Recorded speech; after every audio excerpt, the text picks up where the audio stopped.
Hey everybody, Chris here, Four Directions Bushcraft. Today we want to make a, we're going to make an arrow, a primitive arrow. And so what I have here is, I got my pine pitch. I'm going to start heating that up. I got a fire. Brandon's got a fire built behind us here. Yep. So we're going to start slowly heating that up.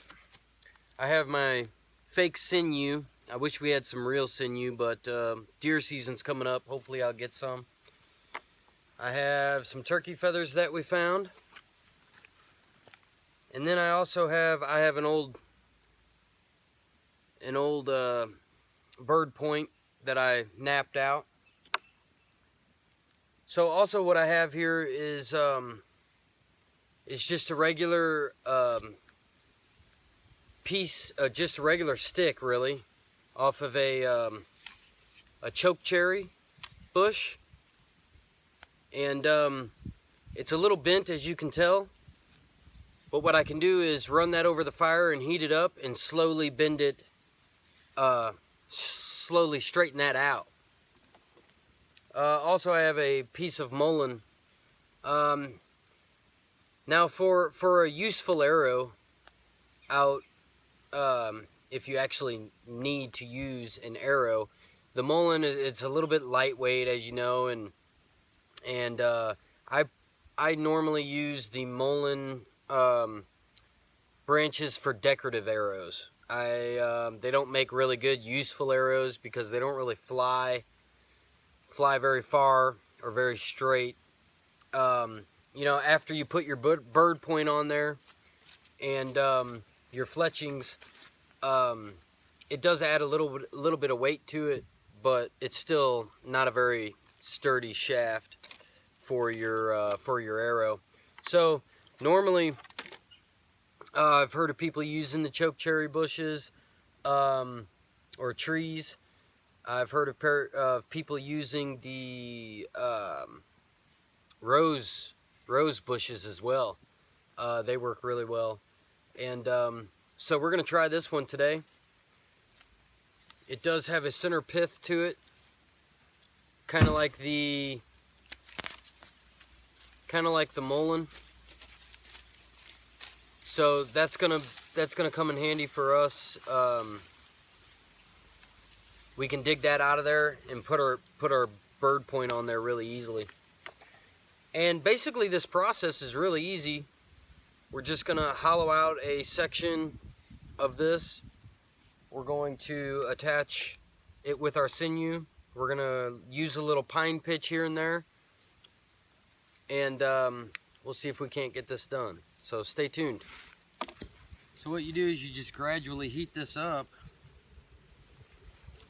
and you can just slightly bend it. Obviously, if you bend it too hard, it's gonna snap. Of course, it's dry. It's dead. It's dead standing. You can make it out of green, of course, but just know that if you do make it out of green wood, that it's going to shrink and your fletchings and your bird point may end up moving or coming loose. So I usually just use dead standing stuff, that way I don't have to cut anything down anyway. And we're just gonna heat it up. Everything is so dry out here. Look at it, it wants to burn everything. Yeah. So we're gonna make this quick. We'll heat this up. Gonna eat a little bit of ramen noodles. Eat a little bit of ramen noodles. We have our pine pitch. It's already melted. Yep. Okay, everybody, welcome back. Yep. So we've been working on this for about 5 minutes, and Our fire's starting to go out. if you can see,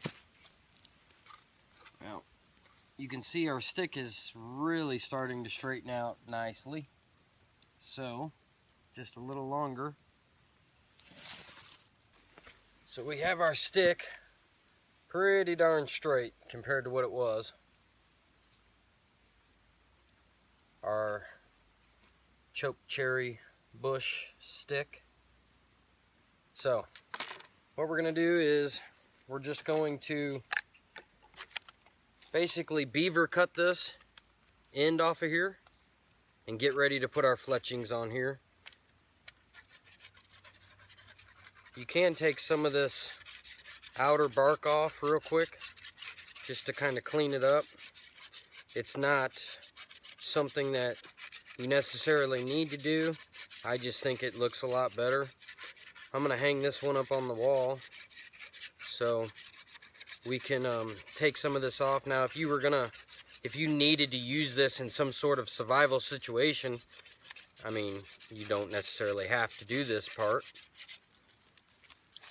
It does burn just a little bit, singe the outside of it, so I'll clean it up real quick.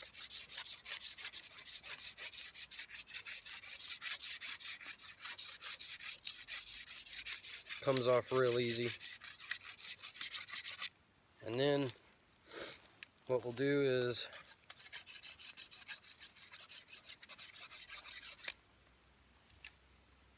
we will measure it up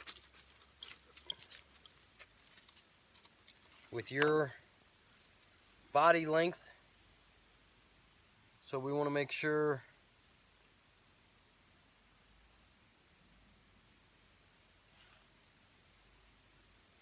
we're going to cut it right there at that knot. It's already a natural marker for me, so I can cut it there. This is my bird point tip. We haven't straightened that up yet.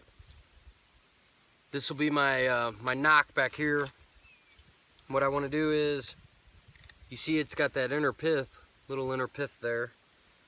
What I want to do is kind of cut this flat, and then we'll start on our knock there. And with my sinew, I want to wrap within that knock as well to strengthen it. That way, if you put it in your string doesn't, you know, break your shaft. And I'll show you what this looks like here in just a second. So, as you can see, my stick naturally split on me. Now that's okay, because I can fix that with the sinew, and it'll also help me create my knock, so it actually is helping me. What I want to do is, I want to slightly carve away both edges within there and create a space for that knock. So, I just turn my knife around, I cut a series of slits. Alright everybody, so I have slowly carved out that space.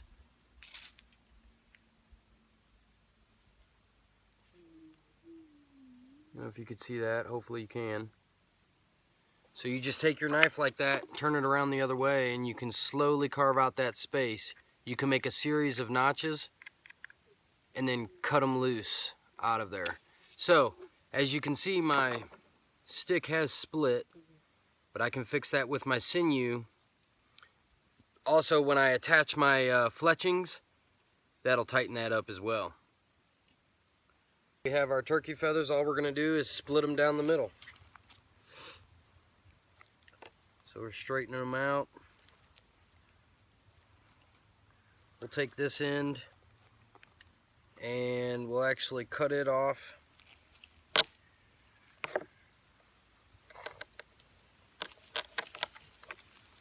Cut that off, and we can save that because we can use that for our pine pitch or a lot of different things. Like my car. Like your car. So you just take these and you can just split them down the middle. Real slowly.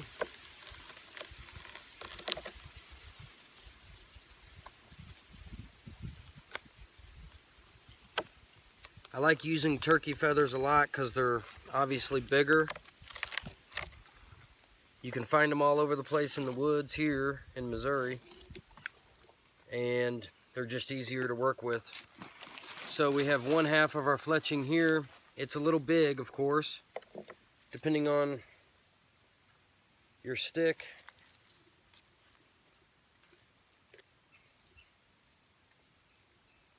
You can trim it down.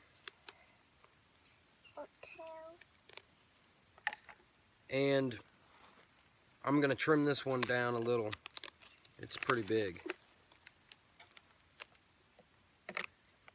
But what I want to do is I want to keep in mind,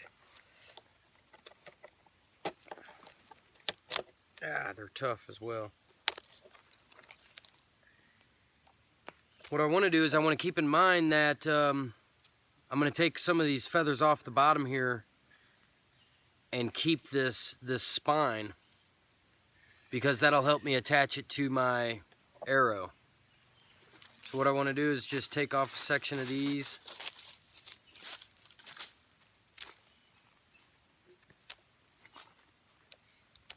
Like that. That leaves me with a little room down here to wrap. So my first fletching is gonna go, you can see my knock right here. It's gonna go on top of that knock.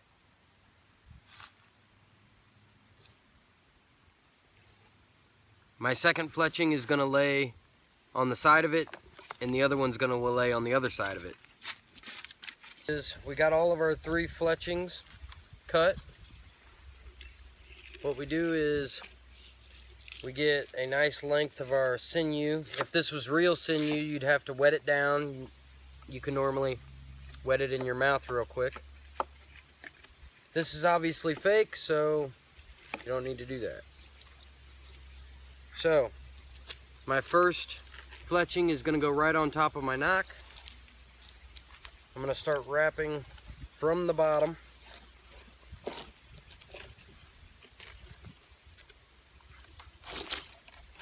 And this is the tedious part, because it obviously does not want to stay on there by itself. So you just get yourself a lot of sinew for this. And once you get it started and get tension on it, wrap it around itself to bind it, it's easier. Now that I have this binded up down here, and my fletching is going to be like this, all I have to do is create little gaps within it, like this.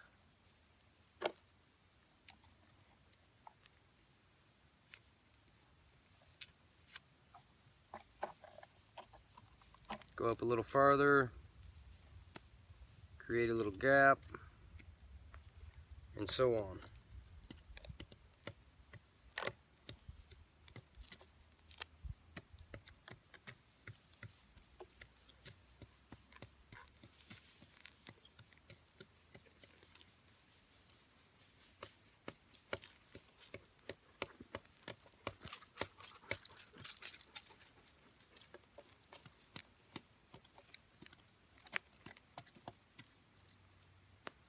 And then I just straighten it out with my thumb on the back.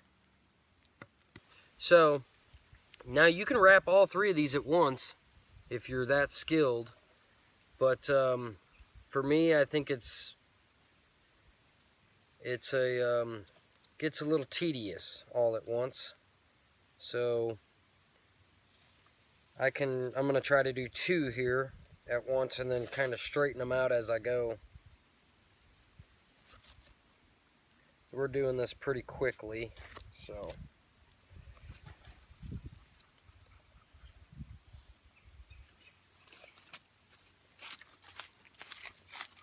So if you've ever done this, you'll find that it's not as easy as it looks. And the arrow makers back in, you know, the Native Americans that made arrows, man, I mean, they were true artists in what they did. So, alright, I have them pretty good on there. We'll straighten them up here in a minute. But I have this extra length, and that's what I'm going to wrap my knock with. Alright, everybody. So it looks a little raggedy right now, but we have them fletched onto our arrow, have the knock wrapped.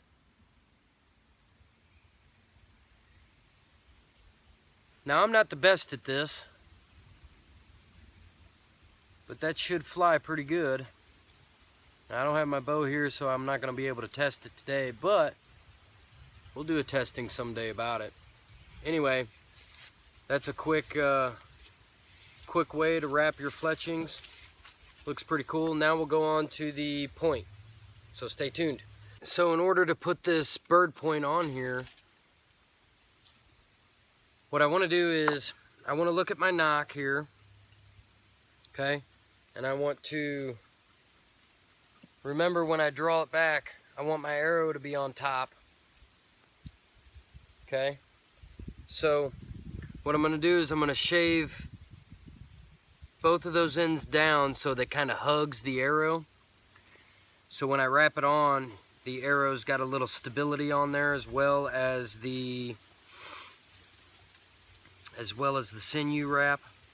And I'm going to rub a little pine pitch on there. So basically what I'm doing is I'm just carving out a notch just like I did the nock. So do you see in there how I can make a series of small cuts up?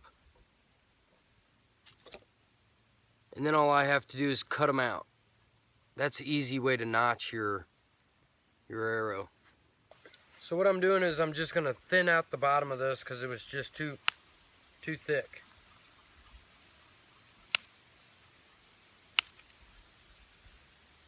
So we're going to finish this video up here at the house now. I had to come in from the woods. But real quick, we're just going to... I formed this little bird point up. Formed it up a little better. And thinned it out. We're going to see if we can't attach that on. Basically what I'm going to do is start from down here, wrap my sinew, and wrap it all the way around. I've dulled these edges out.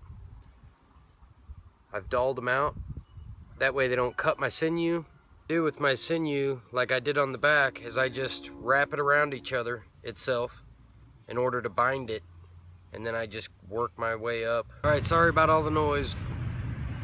So I've wrapped my shaft all the way down to here. The reason I did that is because it was splitting a little bit, so for extra stability.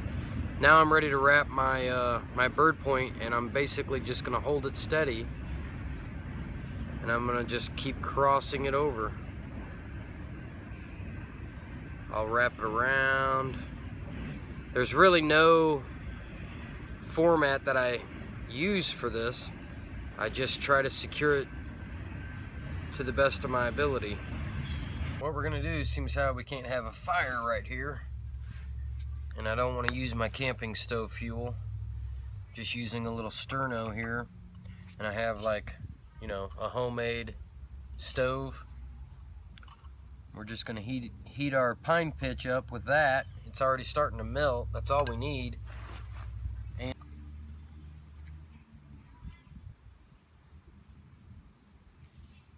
we'll just seal this. After I apply some, I can heat it up.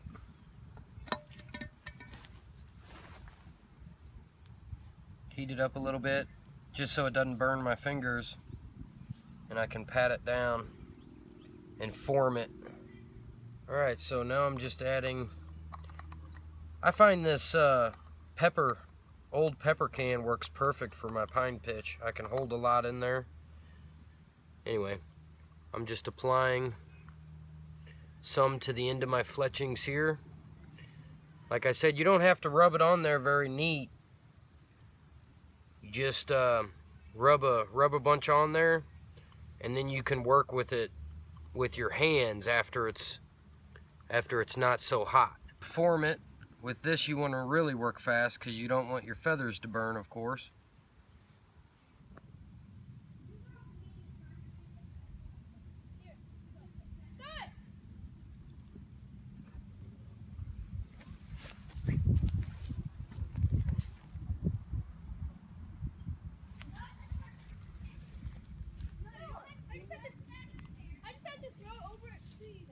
Sorry about the noise, guys.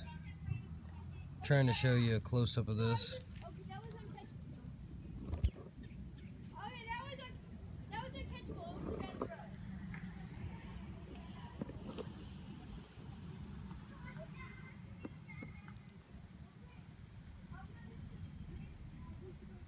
These are 2 other arrows that I've made. I didn't use pine pitch, obviously.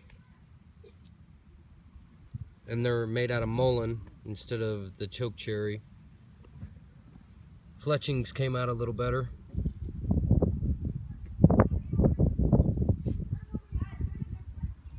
Those are actually quail.